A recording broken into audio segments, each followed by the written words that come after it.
Thank you, Mike. Well, as we move on through and progress through the program, we've listened to Art, and Dr. Art had, I think, another good outlook for us. If we think about the U.S., this is we've 3 full years that we've been out of that drought cycle. And they think about Mike's presentation as far as lower input cost, especially as we think about grains in particular, and how that affects animal protein production. So there's no wonder, as you think about the calf values that we've experienced over the last 3 years, that we have expanded rather rapidly, haven't we? In fact, we'll talk in a little more detail about the report that came out earlier this week that showed that we increased the beef cow herd by an additional 1 million head this past year. So as we look in the rearview mirror in 2016 and just go through some of the data points, you can see that beef production was up 1.5 million pounds. That's a huge increase year over year. And if you go down to the lower right part of that graph, you can add in poultry and pork production, and that was that 3 billion pound increase that Randy talked about as he started out. Now, some of the data points that I've circled, I think they're important to talk about. Beef cow slaughter last year was up 14%, but nonetheless, it was still at a level that would suggest we're still expanding. The dairy cow slaughter was down 1%. And as the data suggested, they expanded as well last year.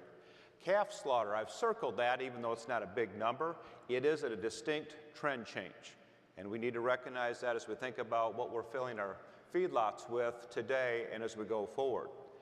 As you think about the past, when we had tight supplies of feeder cattle and calves, we dug into that day-old or that calf supply on the dairy side to fill more feedlot bunk space, didn't we?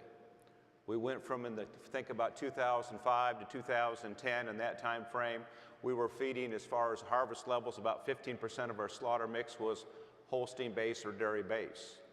That peaked in 2015 and 2016, the first half of the year, closer to 20%. But now what are you seeing as you're seeing supplies increase? You've got bigger discounts on dairy breeds as we think about going out of the feedlots. And because of that, more of those cattle are being harvested as calves, and we would suggest that calf slaughter this year will increase by 100,000 head plus as the feed yards and the packing industry turns back more to beef breeds because of the yield advantage that they hold.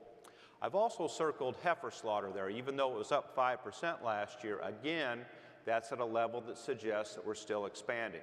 In fact, if you looked at the January 1 cattle on feed report, heifers on feed was at 34%. Yes, 2% higher than the year prior, but still substantially below a level that would suggest that we are doing nothing but expanding. And so as we roll that together and look at the beef cow herd, you can see that over the last 3 years, and particularly the last 2 years, we've expanded the herd by roughly 2.1 million head. And if you think about the aspects of we've got a calf market this year that we think will remain stout enough to be profitable for the average cow-calf producer, lower input cost, favorable feed conditions, we would suggest that as we go through this year, we'll at least expand the beef cow herd by an additional 400,000 head. In fact, looking at the heifer replacement data from the report this week, it would suggest that number might be on the low side of what we actually do. So where have we expanded over the last 3 years? In fact, a lot of that has been restocking after the terrible drought that the southern plains occurred as we think about going over the last decade. In fact, the southern plains, you think about that number, 550,000 of that increase would be in Texas, 300,000 in Oklahoma, and about 150,000 in Kansas. That's where you've seen in that southern plains a lot of the restocking over the last couple of years. In addition to that, another state that sticks out is Missouri in the Midwest. In that database, they're up about 230,000 head compared to where they would have been 3 years ago. Also, Nebraska's increased over by 100,000 head at the same time frame, and actually Colorado is up about 90,000 over that last 3 years as well. So that's where we've seen the expansion. I think we need to recognize in a lot of cases it's restocking after the terrible drought we went through. So what's that meant from a supply standpoint? Here we're looking at steer and heifer slaughter, and a number of points we want to make. One of the points, because it pertains to some of my discussion over the next couple slides, is look at the difference between 2000, when we harvested 30 million cattle, and 2015, when we harvested 23 million head of cattle. 7 million head drop, wasn't it? During that same time frame, because of tight margins, you saw the packing capacity drop by roughly 100,000 a week or 20,000 a day, or roughly 5 million head, to downsize, to right size with the smaller cattle herd. And so part of the discussion as we go forward in the next couple slides is going to talk about leverage, because we've got shackle space that's limited. At the same time, as you look at the slaughter level last year that increased 1.5 million head, and we're suggesting it will increase 800,000 to 900,000 head this year and continue to increase moving forward because of where we're at in the cattle cycle. Just looking at also data sets, the feeder cattle and calf supply outside of feedlot is up about 600,000 head starting January 1. Cattle on feed in the major feeding states are basically flat. We've got to also recognize with grain values moving lower, we more than likely will see more cattle being fed back in some of those smaller feedlots, farmer feeder entities in the Corn Belt to better utilize corn that's going to average, on average, lower over the next couple of years. So with that in mind, we'll take a look and see where we think those cattle are going to be spread as we go over this year. In this chart, the points we want to make, number one, are the seasonality of supply. Fed cattle supplies are at the tightest point today, and over the next 30 to 45 days that they'll be at any time this year. And as we think about it from a cycle standpoint, any time that we'll see over probably the next 5 to 6 years. And so from a market standpoint, when we start talking about markets, as we go through the progression here, recognize we are at our tightest point. You can see the seasonality of supplies. It increases going into the second and third quarter. A year ago, a very rare occurrence when we had our actual peak slaughter in November. The other point we want to make here is look at the bars that I've laid out on this slide. Those dark bars in the first half of the year represent about a 93,500 head a day kill. In 2016, through the bulk of the year, we were harvesting on average about 92,000 a day. By November, early December, we were getting some 93.5s. The second half of this year, we're forecasting that we'll be able to squeeze enough efficiency where we'll start to harvest 95,000 head on a daily basis. So you can see on a 40,000 or on a 40-hour week, we can't cover our supply, can we? And so as we went through 2016, we harvested on average about 35,000 cattle on each Saturday. That contrasts to about 12,000 the year prior. So that difference was about a 1.2 million increase on the Saturday kill alone. You think about packer profitability, it was very large in 2016. Because of where we're at in the cycle, it'll continue to be very good again in 17, so the incentive is there. Labor is a big issue. There's no doubt about that. But with the profit incentive, we would suggest that we'll continue to see expanded kills as far as capacity just because of the utilization, as well as seeing more Saturdays put in place as we go through the year. We think about that leverage component that it's a challenge to grasp how dramatically it was from 2015 to 2016 as far as the cattle feeder. You can see how that bar dropped dramatically. In fact, a lot of that drop actually occurred the second half of 2015. This just represents the piece of the pie that the cattle feeder is getting compared to wholesale prices. And you can see that we've got it forecast to continue to be pretty small again in 2017. I would caution you, though, the worst of the leverage component we would suggest was last October. Last October at the lows, when we were selling fed cattle at 98 bucks, we were getting 49% of the cutout, minus the drop credits. We don't think we have to get to that percentage this year. Is it still going to stay low from a historical perspective? Yes, because of the leverage component. One thing that Randy went through, and I think it's important that we recognize, the market structure today is so much better than it was a year ago at the same time. Cattle feeders are making money. We've got a discount in the futures complex, and we're getting a positive swap or buying a positive swap on feeder cattle. All of those would suggest that the market as we go through this year, even though it will track seasonally and be softer, we think, in the second half than the first half, the market will have a tendency to hold together better longer because we are more current. With that in mind, think about carcass weights. You can see that we've forecast weights to be down a couple pounds this year. A lot of it because of what I just talked about. We're going to stay more current in our marketings. Another component of that is what's taking place from a cycle standpoint. If you go back historically, during this phase of the cycle when we're expanding numbers, carcass weights have a tendency to plateau for those years because production continues to rise because of the number component. There's another thought process in here as well, and it's real. From the packing standpoint, coming back to the cattle feeder over the last 3 or 4 years when we had tight supplies, we were able to dictate what they were going to harvest. It was blood on the floor, wasn't it? Didn't matter how big they were, they would take them. That's not the case today. You're seeing a lot of grids and formulas rewritten. There's bigger discounts on heavyweight carcasses, and with that being a component, look for carcass weights to plateau as we go over the next couple of years. There's another thought here as well as you think about carcass weights. It pertains to total protein as well. You're seeing some of the same trends in the poultry and the pork industry too. We're starting to see those weights plateau. So from a production standpoint, this is our forecast for this year. We've got slaughter levels up. As you look at it, 1.27 million head. You can see how we've got that broken down for fed and non-fed. Even with an increased non-fed slaughter, that's still at a rate that would suggest we're still expanding in 2017, but at a slower pace than we have the last 2 years. And the bottom line is we're going to have 1 billion more pounds of beef to look at as we go through this year. So how are we going to distribute that product? Mike did a nice job laying out the global situation. In a nutshell, I've taken it down here to balance of trade. And in the box, you can read the text as you think about 2016. Because we had increased exports and declining imports, the balance of trade improved by 620 million pounds. So of that 1.5 billion pound increase, the balance of trade offset 40% of that. And the rest of it we had to consume domestically. Our forecast for this year, the balance of trade will improve by 340 million pounds. So of that 1 billion pound increase, it'll offset roughly 35% of that increase. And the note as well, because of where we're at within the cycle, don't be surprised if we're not a net beef exporter by 2018.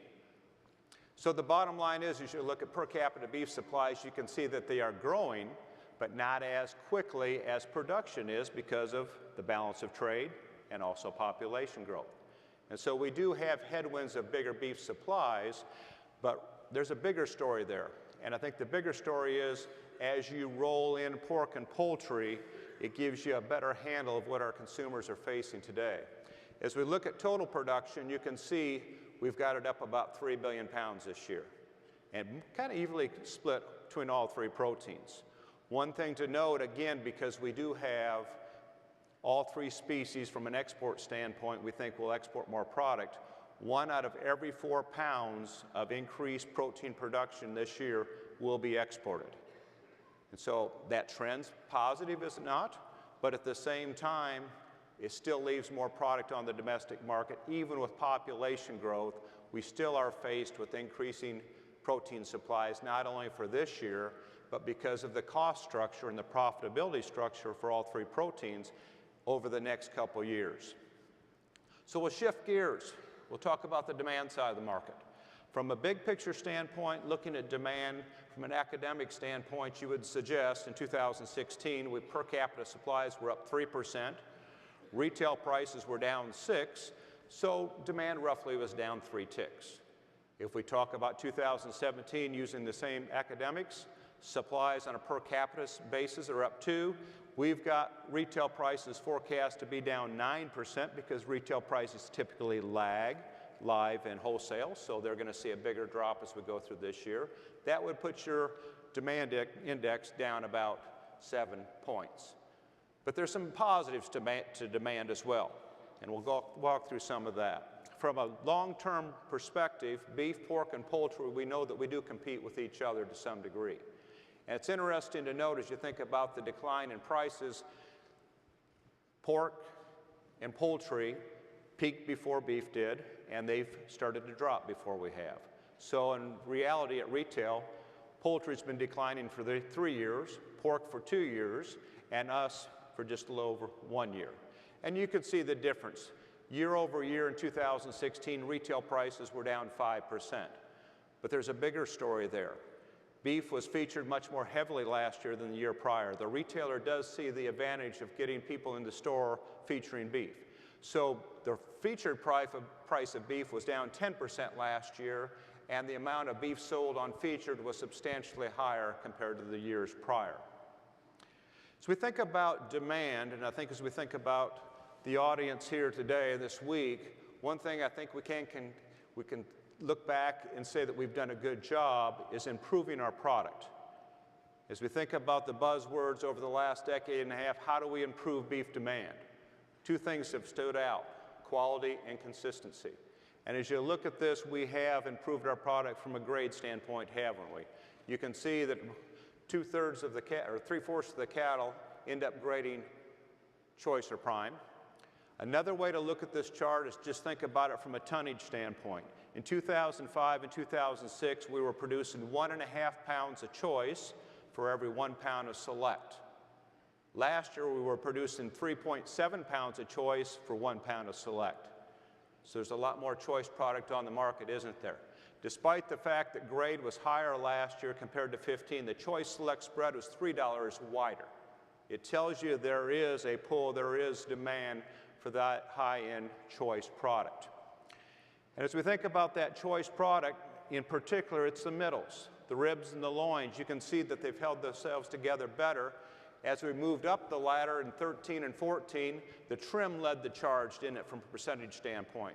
But on the way down, the trim and the ends have been hit the hardest, and they most directly compete with the chicken breast and the pork loin that are substantially lower as we think about the price point. The items that have held together, the middles, the steak items, top two-thirds in choice and above, in particular, fine dining has done extremely well as we look at it over the last year. Some of the areas that we have seen some concern in particular, is the casual dining segment that continues to have same-store sales that have diminished over the last couple of quarters. Also on the demand front, just a synopsis as we think about the export situation, I think this does a good job of telling us how valuable export markets are to us. This is on a per head basis, how much product we export broken down by the three different components. I would caution us here too, as you look at 2016, that looked like the low point. In reality, the low point of exports were the fourth quarter of 15 and the first quarter of 16. As Mike's told you, as we've gone through 2016, exports have increased. In fact, we ended up in November and December at very stout levels. And so as we forecast going into 2017 from a demand standpoint, we're going to suggest that the export markets are a plus as we move forward in here. So let's roll this together with the forecast. If we're going to talk about the Fed market first, we're going to come out and say that we think this year's market is going to average close to $1.10. Now, we recognize where we've been the last couple of weeks at 122, 123, a few tops at 124. That, if we take the push from the last fall lows at 98 to this high so far this year at 123 average, 25% increase, that would match the biggest increase we've ever had in like kind of years. In years where, one, you had over a 20% decline in price from the first half of 16 to 17, or 16 to second half of 16. So we had a bigger than normal decline. And also, we've got to recognize that there is some years where you have a bigger price rally from fall low to first half high. But in all of those years, you were going into tighter per capita supplies. That's not the case this year. This year, we're going into bigger supplies. And because of that, we would suggest the market is starting to stretch the top end of the range. You can see we've got a range of 124 back into the upper 90s. If we have not seen the high for this year in the last few weeks, seasonally, you would expect it to come back and retest that at some point as we go into March, late Feb and March. That's the next best time where you could see this market push. But short term, you've probably got a little bit more pullback. And the risk in the market, as you remember, as we go forward, is more in the second half of the year, in particular with the not only bigger beef supplies, but pork and poultry. If that's the case, feeder cattle would average 130, Remember that the deferred discounts in the live cattle will keep a lid on feeder cattle prices, and you can see a full range of 120 to 140 around that. A 5.5 weight steer calf at 150, and that would suggest the spring highs at grass turnout time at 165 plus or minus, but risk back to the fall lows and the fall run of this year back 130 plus or minus. And a utility cow averaging 65 with a full range around that. Just thinking about the bred stock as we think about producers out there, one thing we need to recognize, if we're going to deal with a $1.50 5-weight steer calf, the old math that we go through from a long-term perspective is that bred cow should be worth 1.5 to 1.65 times that calf value. If you do that math, it tells you that bred cow should be worth about $1,300. Now, I recognize bred cow values are going to average higher than that this year because of the profitability and the equity we've built up over the last 3 to 4 years. But just recognize the long-term averages say that's what that bred cow should be valued at. And from a long-term perspective, before I hand it off to Randy, we just need to recognize where we're at from a cycle standpoint as we think about the next couple of years. Yes, we feel like we've got the bulk of the down in, but at the same time, with increasing supplies of beef, pork, and poultry, we need to recognize that the long-term headwinds of supply still suggest that the market will have more down in it over the next few years.